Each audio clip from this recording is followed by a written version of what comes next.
دستار بندی دا فاضلان فارغ کیږي.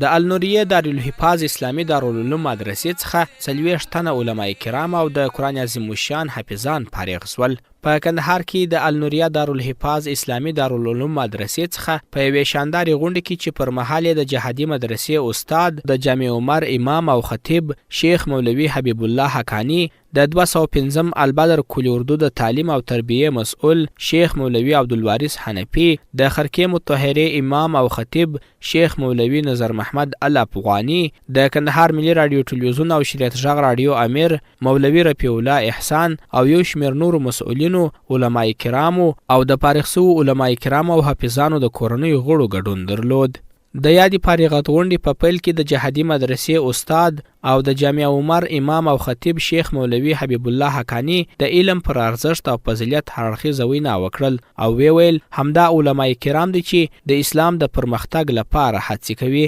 د اسلام چې راپورته کېږي په دغو باندې راپورته کېږي په دغو علماو په دغو کسانو المرء مع من احبه.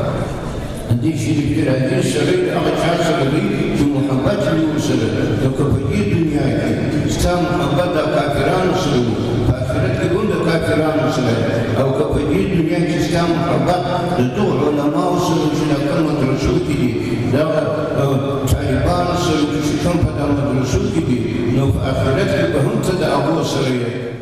په یاده جوړه سوې غونډه کې د 205 البدر کلی اردو د تعلیم او تربیه مسؤل شیخ مولوي عبدالوارث حنفي فارغ شویو حافظانو ته د مبارکۍ ترڅنګ د اسلامي نظام پر ارزښت خبرې وکړې او ویل اوس الحمدلله په افغانستان کې د افغانانو د خوښ اسلامي نظام حاکم دی او ټول افغانان په امن کې ژوند کوي. داسې نظام چې د چکپۍ نه سنیولې عام در امیر المؤمنین ټول علما دي په قرآن سم بال خلک دي او امیر المؤمنین قسم درته اخم هغه ستا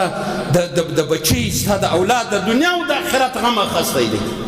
په ورته وخت کې د خرکې مطهره امام او خطیب شیخ مولوي نظر محمد الافغاني ویل چې په هیواد کې مو اسلامي نظام حاکم سوی او د زده کړو لپاره ښه زمینه برابره سوې ده. نوموړي پر ټولو فارغ شویو حافظانو غږ وکړ چې په هر حالت کې د زده کړو لار تعقیب کړي او د علم په ګاڼه ځان سنبال کړي.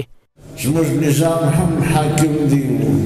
امن برقرار دی او د درس دپاره فضا جوړه ده.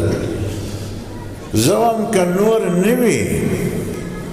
نور فرصت تاسې نه لري دا یو کار وکړي دغه علمي پروګرامونه چې جوړېږي د استادانو پر وخت باندې ځان ورته رسوي که یخ وي که ګرمي وي مسابقه کوي او په دغه ورځ فیصله دا کوي د ځان سره و الهی دا بسته کال یا 15 میاشتې یا 6 میاشتې زما د دنیا سلسله وه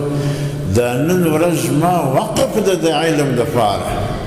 د یادونې وړ ده چې د یادې غونډې په وروستیو کښې د فارغ شویو حافظانو ترمنځ د حفظ سیالۍ هم ترسره سوې.